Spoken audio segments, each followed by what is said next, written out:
De acordo com uma pesquisa feita no ano passado pela consultoria Boston Consulting Group, 1 em cada 4 empregos será substituído por robôs ou softwares até 2025.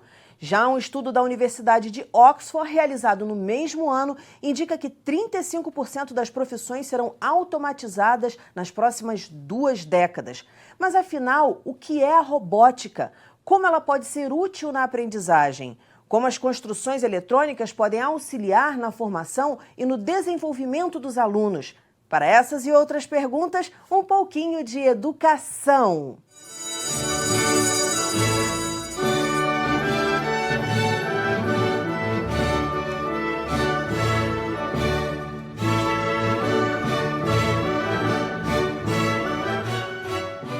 Meus convidados de hoje são um empresário, professor que dá aula em 8 escolas particulares no Rio, especialista em robótica educativa com sucata, Marcelo de Carvalho Alves Ferreira, o estudante de ciência da computação no Cefet, Baltazar da Silva Cunha Paixão. Muito bem-vindos ao programa. Eu queria que vocês começassem explicando o que é a robótica. A robótica, eu sempre defino para os alunos que a robótica é a ciência que vai estudar as máquinas. Independente se essa máquina vai ser um robô, se essa máquina vai ser um elevador, se essa máquina vai ser uma cadeira, essas cadeiras de rodas que vocês têm hoje automática para subir escada. Enfim, a robótica entra nessa área de estudo de máquinas. Resumindo assim, bastante. Porque a gente fala robótica, eu já imagino já tem uma imagem futurística na cabeça, né, com um monte de robôs fazendo tudo pra gente. É essa ideia que a gente tem a princípio. Professor dá aula de robótica para ensino fundamental e ensino médio. Eu queria saber como a robótica pode se incorporar nesse ambiente escolar, em que ela ajuda. O ideal da robótica é que ela sempre esteja associada aos valores e ao conteúdo também da escola. Então, você vai ter hoje segmentos mais tradicionais, que vai querer um tipo de trabalho do professor, tem outros segmentos mais construtivistas, que acabam olhando mais pelo lado do indivíduo, de trabalho. Participando de um projeto, vamos dizer assim. Exatamente. Então, hoje nas escolas, quando eu venho trabalhando, ou a gente está trabalhando como uma ferramenta, né, que auxilia na aprendizagem escolar, onde eu possa abordar algum assunto do tipo, história, quer falar de caravelas, os alunos podem construir as caravelas e em cima disso o professor de sala consegue aproveitar bastante coisa. Por exemplo, na construção da caravela, onde que a robótica entra aí? Porque eu imagino assim, a caravela é aquela construção de madeirinha, né? Onde que... Motores. Todo o fundamento dela, né? Porque não é mecânico aí? Exato, mas a robótica, a base da robótica é a mecatrônica. A mecatrônica é a junção da mecânica com a eletrônica. Então, acaba que o profissional de robótica ele tem que ter esses conceitos todos e programação. Então, ele vai ter um conceito de mecânica, ele vai ter o estudo sobre a eletrônica e vai ter que ter o estudo sobre programação. Quando ele vai montar, por exemplo, um dispositivo, um protótipo como uma caravela, são mecanismos. Sim. Pode não ser Pode elétrico não ter nada. ou eletrônico, mas os mecanismos têm que ser abordados pelo professor na robótica. Então, o professor na robótica vai explorar todos esses conceitos que, se for um aluno pequeno, ainda não teve uma aula de física, mas que todo esse conceito dele sobre componente, o que vai gerar o equilíbrio, quando você bota na água, por que a caravela não vira, para poder, né, você precisa do leme para direcionar, e aí, para essa caravela navegar, qual o tamanho da vela, qual altura ela pode ficar. Então aí o professor já começa a abordar, mas o professor de matemática também aproveita, o professor de história também aproveita, o professor de geografia. É magnífico. E eles, dentro daquela simulação, ajuda e muito. Esse é um trabalho muito voltado para o Fundamental 1, esse tipo de trabalho. Entendi. Porque linka muito, exatamente, linka muito com o conteúdo de sala de aula. Baltazar, o que a gente pode dizer que a robótica fez por você nesse contato que você teve com ela no 2º grau? É isso? Eu comecei no 1º ano do ensino médio e a robótica não era com placa de programável e tal. comecei era bem sucata mesmo com o Marcelo. E a gente era primeira aula acendendo LED, acendendo lâmpada e até partir no meu último projeto, que foi um que a gente, cada grupo montava uma parte de uma casa. Eu acho que eu fiquei com a cozinha, se eu me lembro bem, eu fiquei com a cozinha. E aí a gente tentou com um sensor de luz detectar se um possível incêndio acontecesse, começava a apitar e tal. É bem interessante mesmo Olha esse que projeto. legal, que bacana. Alguns tiveram Te quarto. ajudou em que nas outras disciplinas? Você consegue reconhecer isso, Baltazar? O Fa- auxílio da robótica nas nossas Isso. disciplinas. Sim, Você se interessou mais por alguma outra disciplina? Ou facilitou a sua vida nas disciplinas? bastante. Facilitou, ajudou. Porque basicamente com a robótica que eu tive na escola e com o estágio que eu fiz na Fiocruz, praticamente foram que decidiram mesmo que eu queria fazer na faculdade. Né? Com que área eu ia querer trabalhar, para qual lado eu ia me direcionar dentro dessa área. E dentro do ensino médio também me auxiliou bastante, em questão da física, em questão de física de eletricidade. Cálculo de resistores. Nossa, cálculo de resistor Estão que a gente sempre... falando russo para mim. E com relação, quer dizer, você sempre foi um bom aluno em matemática, em física, sempre foi bom aluno? Sim, nunca... Sempre gostou das disciplinas? Sim, sempre gostei. Tem que gostar de matemática e de física para seguir essa profissão? Qualquer profissão ligada à robótica? Na prática, né, acaba ele gostando, porque a eletrônica envolve muito. Quando você estuda, aplica e funciona, acaba que o aluno se encanta. E aí, para ele continuar se encantando, ele tem que buscar o conhecimento. Então, por exemplo, um exemplo que o Baltazar deu sobre o uso, sobre a física, eu lembro porque quando eu estava na escola, cálculo de resistores era uma dificuldade enorme. E hoje, quando eu trabalho com eles, que eu faço questão, era porque lá atrás eu sei que eu tive muita dificuldade com isso. Entender todos aqueles esquemas. Então, isso, né, a robótica precisa trabalhar a eletrônica e eu tento puxar para que ele possa associar o conteúdo dele de física e ele ter condições de entender melhor o que ele está aprendendo lá em sala. Porque uma das grandes reclamações de quem não gosta, vamos dizer assim, de matemática, dos alunos que não gostam, a gente não vê aplicação disso. Já aprendi a somar, já aprendi a subtrair, dividir, multiplicar, que é o que a gente usa no dia a dia. Para que eu vou fazer aquelas funções? O que eu vou aprender? Enfim, uma série de outras disciplinas. Geometria eu também vejo aplicação, mas muitas coisas não se vê aplicação. Acho que isso ajuda também. Sim, sim, ajuda bastante. Na área de matemática, quando os alunos aprendem a programar, isso foi o que ajudou também bastante o trabalho do Baltazar, desenvolveu bastante, a gente estava conversando sobre isso. Por quê? A lógica. Quando o aluno estuda programação, ele precisa entender da lógica. E aí todo aquele conteúdo de lógica, do que não fecha, da expressão que ele escreveu errado, começa. A tentativa e o erro, mesmo que não seja o mesmo conteúdo de matemática, mas faz ele analisar. Porque no computador, quando ele vai compilar, o que é compilar? Ele pega todo aquele código que ele escreveu e tem que jogar para a placa poder obedecer o que ele mandou. Mas nessa compilação, né, nessa transformação de letra para 0 e 1, que é o que a máquina entende, ela pode não entender alguma coisa.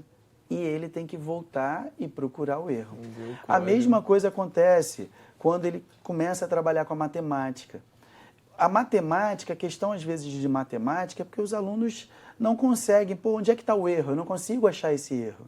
Ele lê aquelas várias linhas lá que eles começaram a desenvolver, mas não acha onde está o erro. E aí acaba desgostando, acaba não sendo bom, eu não sou bom para aquilo, a autoestima afeta e a consequência vai caindo. Você já viu algum aluno que prefere português, prefere outros tipos de disciplina, de repente se ver apaixonado pela robótica, por consequência, pela matemática também, a física?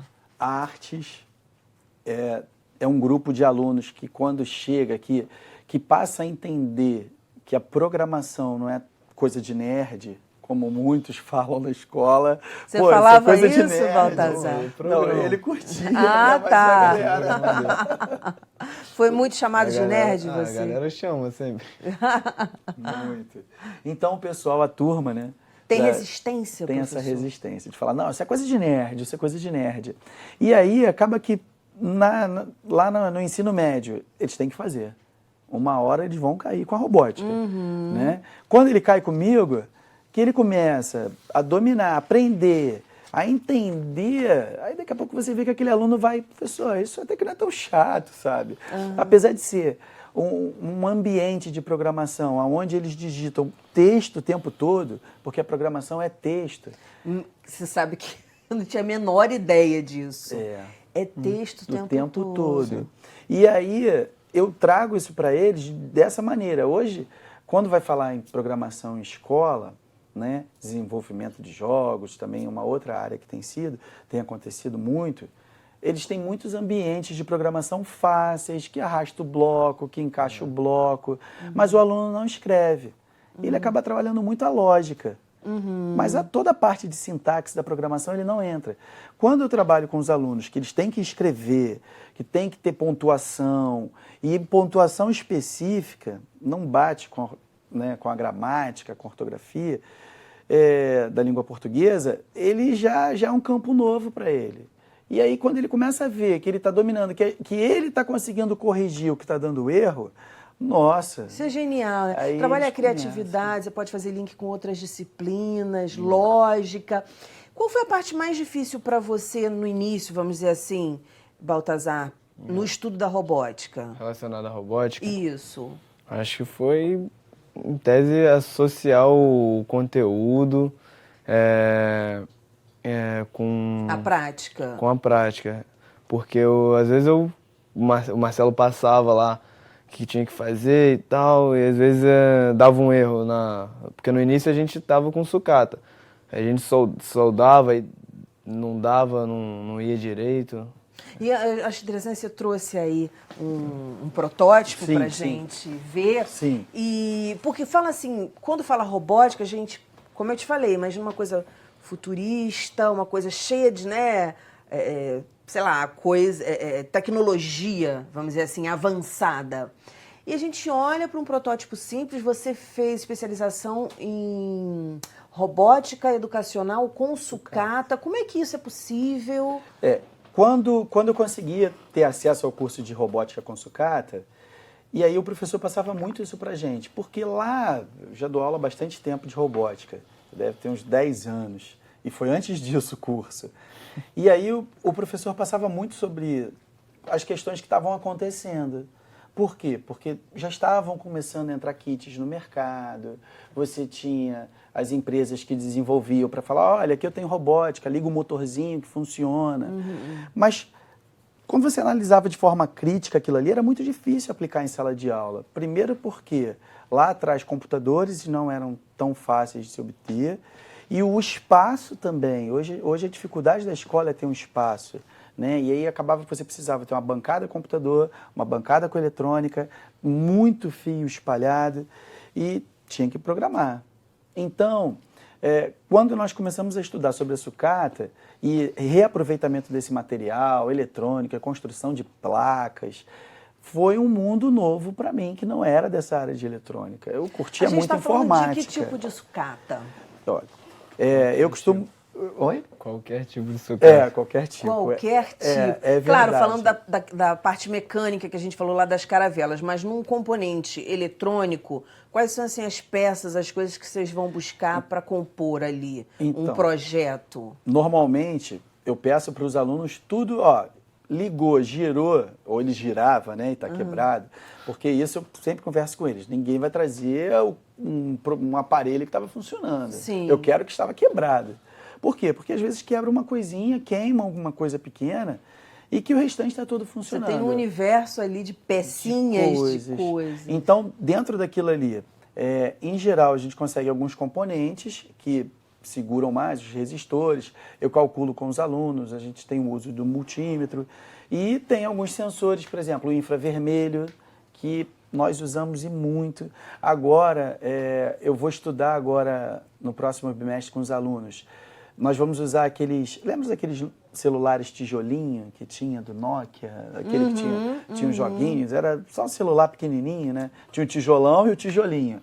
Aquele visor do Nokia, nós vamos construir só games portáteis lá para a escola. Olha, a garotada vai ficar louca. Mostra pra gente esse aí que você trouxe. Esse aqui foi um projeto, os alunos começaram a estudar sobre automação. E aqui dentro tem uma placa Arduino, e além disso uma placa Bluetooth, que está pareado com o meu celular. Então, pelo celular, a gente consegue controlar uma tomada. O objetivo disso aqui da tomada era que o aluno que ele possa levar para casa. E eu vou ligar um ventilador, eu posso ligar uma luminária, porque eu gosto de dormir, mas quando eu estou com sono, eu quero escuro, eu vou lá e diminuo ela, não tem problema. E ele consegue fazer isso na luminária e consegue fazer isso no ventilador? Consegue adaptar com qualquer coisa que entre aqui no lugar dessa lâmpada vermelha. Entendi. Essa lâmpada vermelha é só para poder exibir o funcionamento dela. Qualquer coisa que eu tirar e colocar nessa tomada, ela funciona. Entendi. Então, por exemplo, o aluno quer fazer uma festinha, quer botar uma luz que ele liga só de vez em quando e ele tá lá Quer dizer, tocando. lembrar que esse circuito, posso dizer assim? Sim. Tá. Esse circuito, ele tá ligado numa tomada, então funciona como uma espécie de extensão, não é isso? Onde você vai ligar ali o ventilador, vai ligar a luz, enfim, o que quiser, um abajur, e vai ter o controle pelo celular. A automação residencial é assim, é o que a gente chama hoje de casa inteligente. Só que ao invés, né, de ficar adaptado numa tomada, ele joga no sistema de iluminação da própria residência. Então, o eletricista tem que entrar ajudando onde vai poder fazer as ligações, onde vai poder encaixar, e por ali, remotamente, ele controla a casa dele até de fora de casa. E aí, pela internet, bacana. ele consegue saber se tem o ar-condicionado ficou ligado, se a garagem Quer dizer, ficou isso está aberta. muito mais à mão da Muito gente mais do à que a gente mão. possa imaginar. Agora, os serviços ainda são caros, né? São caros, mas são fáceis. Não Quer são dizer, tão difíceis. O Baltazar vai poder fazer isso, ou já pode fazer isso na casa dele. Ele já tem condições. De fazer isso na casa dele. Como um Olha projeto pessoal só. para ele. Só que, vamos supor, igual, eu tinha um projeto que eu queria construir um drone. Só que o processo da gente pegar uma peça demora muito tempo para chegar até aqui, às vezes. E aí você fica na mão daqueles meses de entrega e chega, vamos supor, a peça tá errada, mais 2 meses. Demora, mas você pode fazer, pode deixar... Já fez isso na tua casa? Qual? Algum projeto desse? Essa coisa toda de ligar, de ter esse controle pelo celular. Sim, a gente levava projetos para casa. Não, mas na tua casa, você Não, você nunca sabe cheguei. se o ar tá ligado, o ventilador ficou ligado, Não, essas coisas? nunca. Tá vendo? Você mora com a tua mãe? Não, moro com meu tio, Com o seu tio? Qual é o nome do seu tio? Diógenes. Tá vendo, Diógenes? Esse menino sabe botar essa casa aí toda automatizada. Fala com ele que ele vai deixar a casa, ó, nos trinques. E profissões que a gente possa seguir nessa linha aí. O que a meninada pode escolher?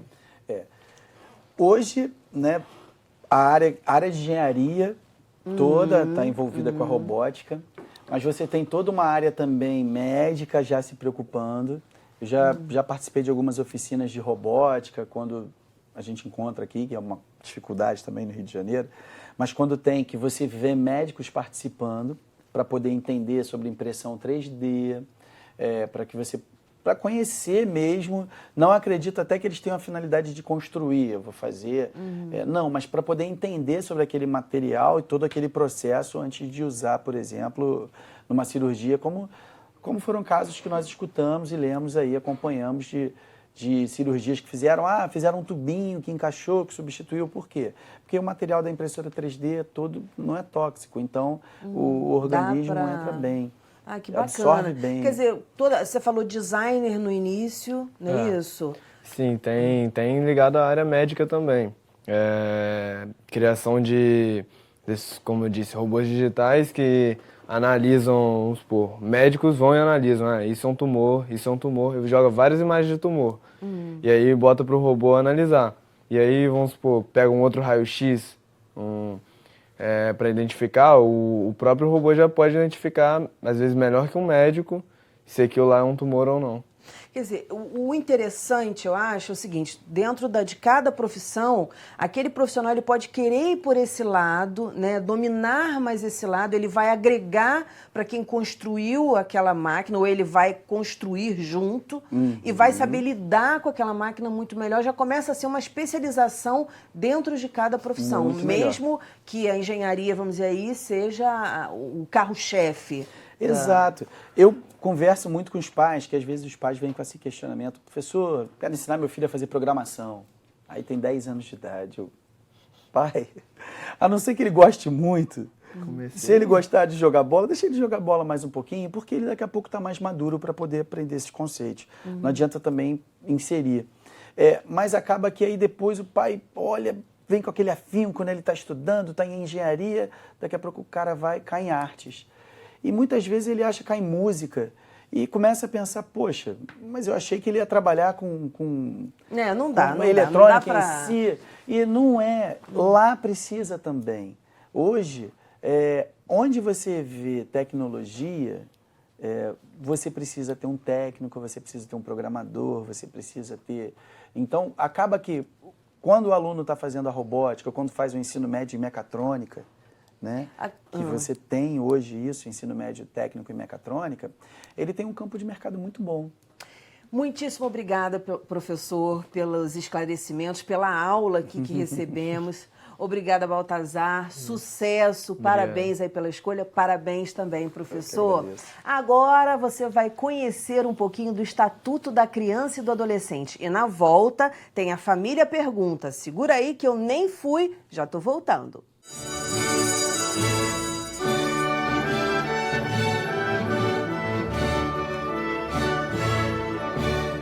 Nós estamos no momento A Família Pergunta. Aqui, responsáveis por crianças e adolescentes vão poder tirar dúvidas com especialistas. Você manda a sua pergunta para a gente pelo e-mail educatvAlerge@gmail.com e nós vamos encontrar um profissional para te dar a resposta. Hoje quem pergunta é Camila Jordão, mãe do Bernardo e do Miguel. E quem responde é a pedagoga Caroline Mota de Queiroz. Muito bem-vindas ao programa. Pode começar perguntando, Camila. A inclusão, ela é um direito garantido pela lei. Quais são os princípios que uma escola deve ter para estar considerada inclusiva? Oi, Camila. Tudo bem, Daniela? Então, as escolas ainda enfrentam uma dificuldade muito grande para estar incluindo as crianças especiais, né? Estão passando por uma fase de adaptação, muitas vezes sem saber como agir com essas crianças, né? E, assim, os pais também têm que fazer uma pressão por parte da escola, porque a lei garante um mediador, né, para essas crianças em sala de aula. O que é esse mediador?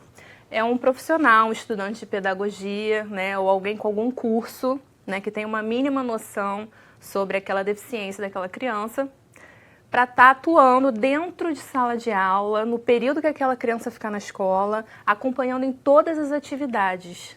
Tá? Isso é um direito garantido por lei, os pais não têm que pagar valor nenhum a mais na mensalidade por isso. Só que o que a gente vê na prática? As escolas não respeitam a lei, na maioria das vezes, e elas vão criando empecilhos até os pais retirarem a criança da escola. Né? Diz que a criança não está se adaptando, que não vai conseguir acompanhar a turma. Assim, esse é um panorama geral que eu falo por experiência. Né?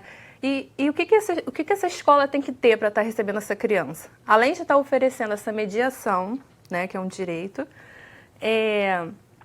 claro que cada caso é um caso. Existem casos que o currículo tem que ser adaptado, né, para o nível que aquela criança se encontra, né, de aprendizagem. Ela pode fazer uma prova diferenciada, por exemplo, num período estendido ou numa sala diferente, né? Uma criança que tem déficit de atenção, que não consegue se concentrar, ela tem o direito a essa avaliação ser diferenciada, entendeu? Ou não, vai depender do grau, né, de deficiência daquela criança dentro de um contexto. Mas a escola tem que estar preparada para oferecer independentemente do grau, porque, né, vem esse ano uma criança assim, outro ano, ou outro semestre, e a denúncia pode ser feita no Ministério Público caso a escola não se adeque aí à lei. Isso. Tem mais uma pergunta, Camila? Qual a quantidade adequada dentro de uma sala de aula para poder trabalhar realmente a inclusão? Porque dentro de uma sala de aula tem um aluno inclusivo e tem alunos que são ditos pela sociedade normal. Né? Então, é muito difícil o trabalho de uma professora, junto à mediadora, fazer com essa criança especial. Tem uma quantidade mínima, porque tem escolas que têm 20 e poucos alunos dentro de uma sala. Então, assim, o ideal seriam 2, né, até 2 alunos, porque esses alunos realmente demandam uma atenção maior, né? Até por isso se faz necessário a mediadora em sala de aula, porque a professora não tem como dar atenção à turma e àquele aluno, né? Mas eu acredito que o número adequado seriam 2 alunos por turma. Mais uma perguntinha, a gente está no finalzinho do programa. Eu gostaria de saber qual a sua concepção de educação hoje, da nossa educação brasileira.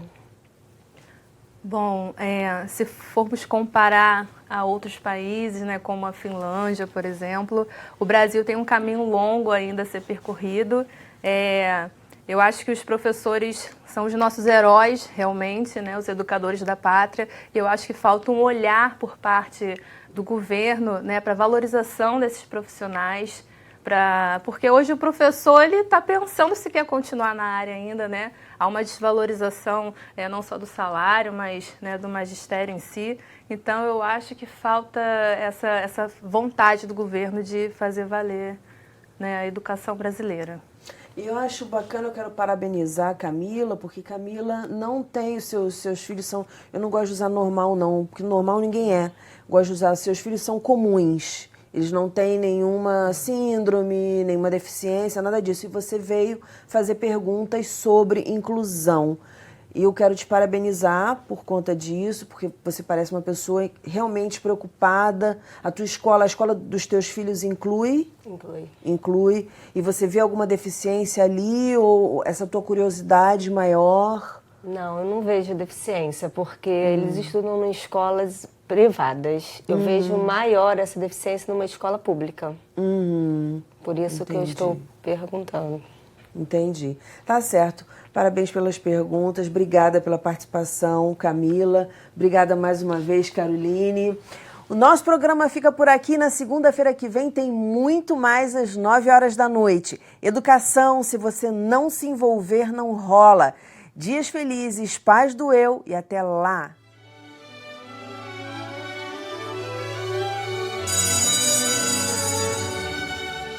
Se Achante, de Manuel de Barros. Era um caranguejo muito se achante. Ele se achava idôneo para a flor.